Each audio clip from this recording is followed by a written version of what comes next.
voyais déjà en haut de l'affiche, en 10 fois plus gros que n'importe qui, mon nom s'étalait. Fin des années 50, la carrière de Charles Aznavour explose enfin. Le chemin fut long vers le succès. Depuis ses 9 ans, le petit Aznavourian, né en 1924, tente de percer dans le métier. Figuration, cabaret, bal de banlieue, 2 rencontres sont décisives. Édith Piaf qui le repère, avec Pierre Roche en 1942, l'homme avec qui il va faire un duo qui l'emmènera jusqu'en Amérique du Nord. Un jour, on s'est trouvés tous les deux poussés en scène. Un de ses cousins, qui était agent de presse, a dit « Je m'occupe de vous ». Et voilà comment Rocher Aznavour est né.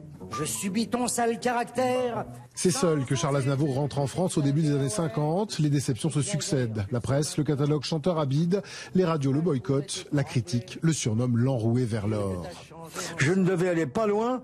Je suis le chanteur français le plus connu au monde. Qu'est-ce qu'ils l'ont eu dans le baba?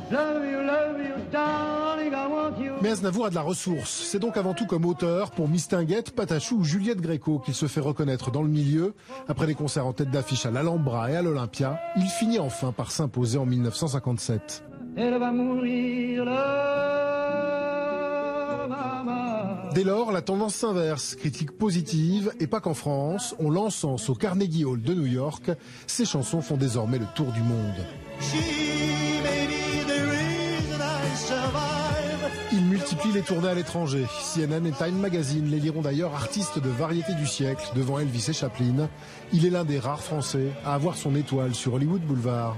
Il y a des gens qui refusent des décorations, par exemple. Moi, j'en ai jamais refusé une. Parce que j'ai tant attendu pour avoir une chose positive qu'un jour, je dis, tout ce qu'on me donnera, je le prendrai. Et c'est ce que je fais.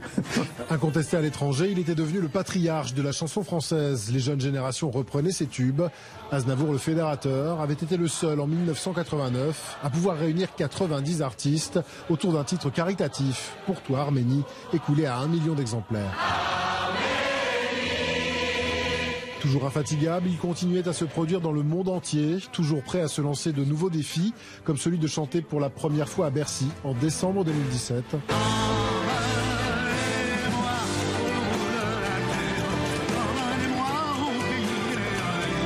Au cours de sa longue carrière, Charles Aznavour aura écrit plus de 800 chansons.